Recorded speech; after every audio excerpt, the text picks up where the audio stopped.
Welcome to Hot Topics on the Edge of NFT. I'm Richard Carthon. I'm here with Josh Krieger, and we're diving into the latest and most exciting developments in the world of Web3, blockchain, and digital assets. It's another production of Edge of Company, a rapidly growing media ecosystem empowering the pioneers of Web3 tech and culture. Today, we're recording in Singapore at Token 2049, and we'll be talking about what's happening here and what's going on with the SEC going after Binance. And we're going to cover some recent news with Adam Dakota, the co-founder of Royalty, and Toby Lewis, the co-founder of Ordinal Spots. Let's dive in. Hey guys, welcome to the show. Great to be here. Yeah, thanks for having us. So we're going to dive into today's first topic, which is talking about Token 2049. So we're here in Singapore, and we arrived in a lot of different ways, and one of them made global news. There was a plane with hundreds of influencers whose videos are going viral all over social media about redacted coins. So Josh, Toby, we'll kick it off to you first. How was that experience? Yeah, it was cool to run into you on that plane ride, Toby. And actually, I saw a lot of friends and folks in the industry that I've been sort of meaning to connect with. So I found it extremely high-powered networking. I think the Redacted team put a great crew together of interesting people. It wasn't like a completely perfect start, but it was a perfect landing, and all around a pretty good time. Yes, the news covered some of the shenanigans on the flight, but there's also just a lot of people having fun, networking, all that good stuff as well. What do you think?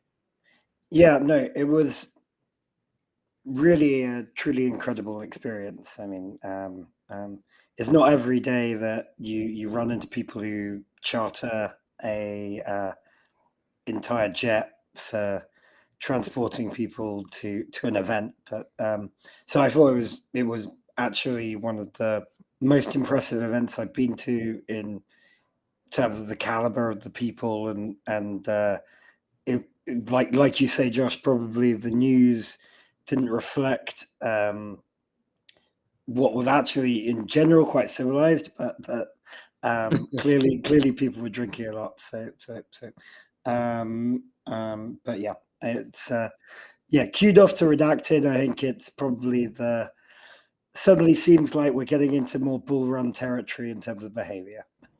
I mean, they had some great sponsors, right? Qatar Airways, Polygon, a number of different emerging tech companies that got a chance to share what they do with the world. We got some great headphones from one of the partners. So overall, I think it was a really cool thing they did, and I gotta hand it to them. As a company that puts together single multi-day events, the logistics on this were quite overwhelming, I would imagine, and I know that the team is sort of resting now and taking a breath, and they deserve that. So thank you, Redacted, for giving us this cool opportunity. So yeah, obviously that was a really cool experience, but now we're live here at Token 2049 Singapore. At the time of this recording, it is September 18th, Wednesday, and the main event starts today. There's already been several side events that have been going on. I believe there's a reported 600 plus side events going on, which is pretty awesome. I personally have already gone to, I believe, 5, and plan on going to probably another 15 in addition to going to this main event. So really excited for everything that's going on. But Adam, what are you looking forward to this week at Token? Thinking about like 2020, 2021 events, and I definitely felt fatigued and didn't see the value when a lot of the conferences were happening. I'm really looking forward to catching up with a lot of people this time around.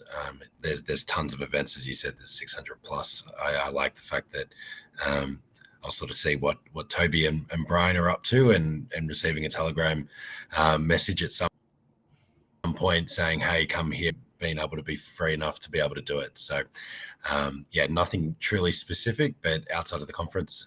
But yeah, I'm sure we'll bump into each other. I think, it sounds like, Adam, you have a more civilized approach to sort of how to deal with all the different events. I think part of these big events is coming up with your own strategy. Like, when do you get up? When do you go to sleep? Are you a late night person? Are you trying to do the early stuff? How much moving around the city do you want to do? Do you want to go to the core conference? These are the strategies that we all have to think about. For me, Richard and I got a good night's sleep last night. We know it's a marathon, not a sprint, but it's going to be a fun week. Let's focus on Binance now. The SEC filed an amended complaint against them last week and its founder, CZ. This legal battle represents one of the most high-profile cases in ongoing regulatory scrutiny of the cryptocurrency industry by U.S. authorities. The suit against Binance, originally filed June of 2023, includes 13 charges that will be going forward. The charges include operating an unregistered exchange, misrepresenting trading controls and oversight within the Binance US platform, and overall market manipulation. The case could set important precedents for how digital assets are regulated in the future. Richard, what are your thoughts there? Yeah, I'm not surprised they're not letting go, and they're doubling down.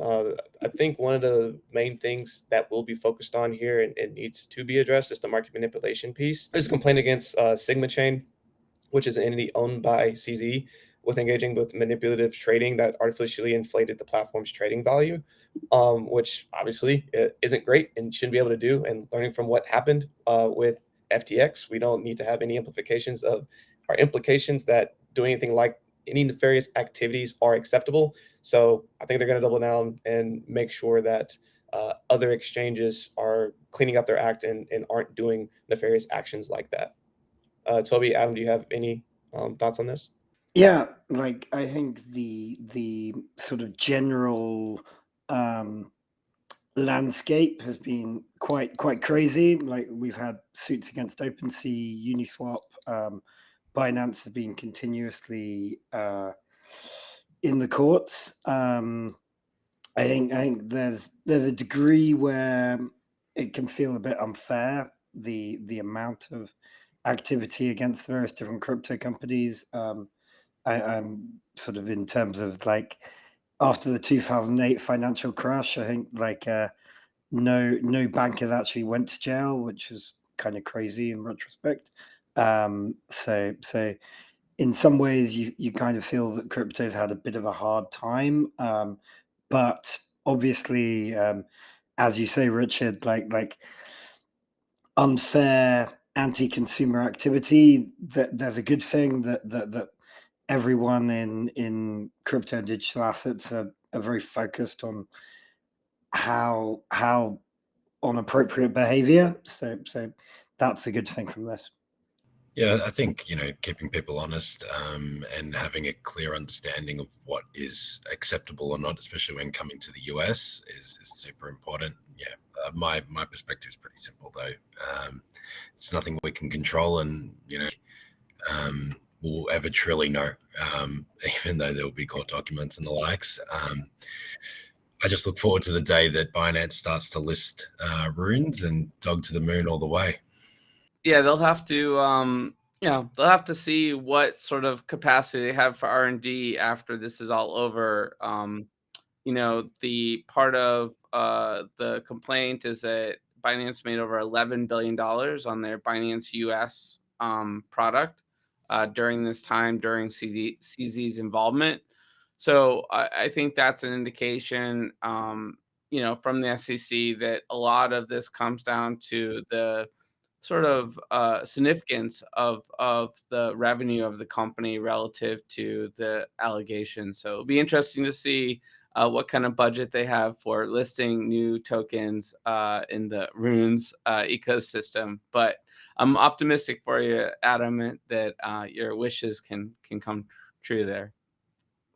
Yeah, we'll see. It'll be very interesting. And again, I don't think this is the last we're going to be hearing from Binance with any challenges that are coming from the SEC in the US. But now we're going to go to our final story, which is the main reason why our two guests are here. We have Adam, who is the co-founder of Royalty, and Toby, who is the co-founder of OrdinalSpot. And I'm going to give you a little bit of background on both as we dive into this particular hot topic. So the new platform, Royalty, is immortalizing culture-defining artists on ordinals, and it announced that Elvis Presley as the first in a series of artistic royalty to inscribe on Bitcoin ordinals as Elvis Side BTC. Royalty has formed a strategic partnership with OrdinalSpot, the premier ordinals inscription service. OrdinalSpot brings rockstar credentials of their own to the project team behind 80% of 10 largest files ever inscribed on Bitcoin blockchain.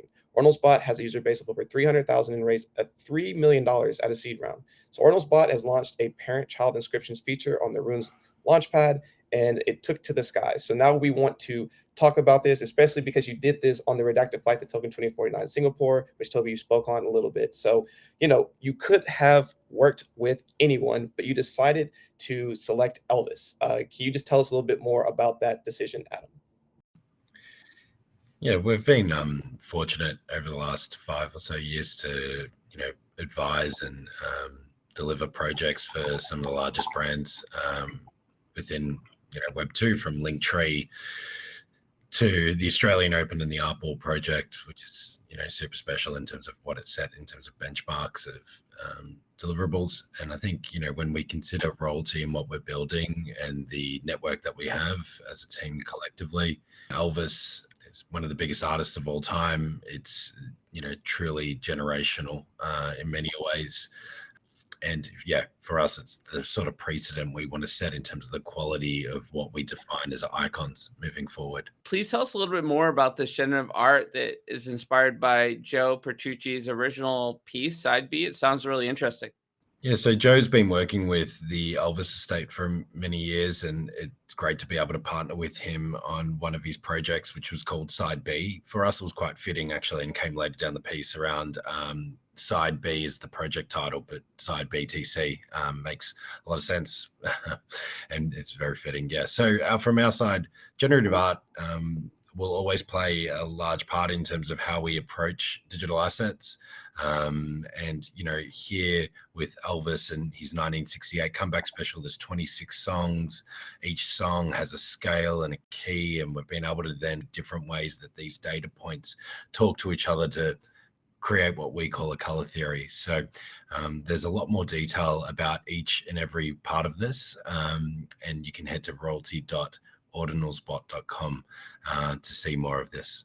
Yeah, that sounds really awesome. And one of the things that I think is cool is obviously the technical side of being able to put this together. So, being behind the inscriptions for other successful projects like French Montana, Ghostface Killer, Trevor Jones, what does the king of rock and roll and his legacy bring to the industry and Ordinal Bots as it shapeshifts in other technology that you're going to be exploring with this project, Toby?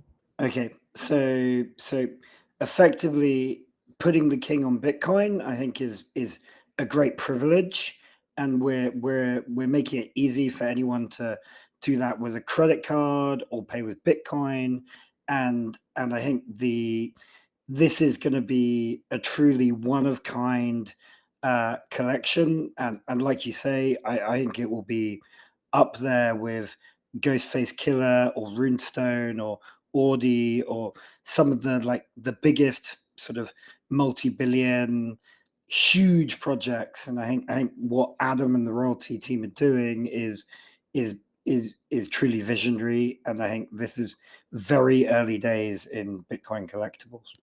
So thank you, Adam and Toby, for continuing to push the edge. Really excited to see this drop come to life. Adam, what are any key dates or other information about the project that folks should know before we wrap?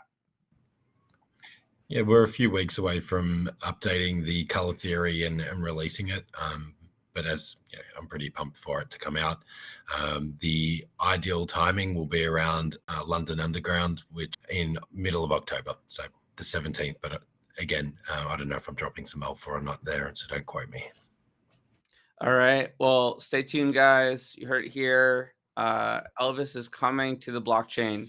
That's a wrap for today's hot topic. We covered the Singapore Token 2049 event, the suit against Binance, and the Royalty Ordinals Bot project collaboration. Feel free to share your thoughts on these developments in the comments or on social media. Your voice shapes this space.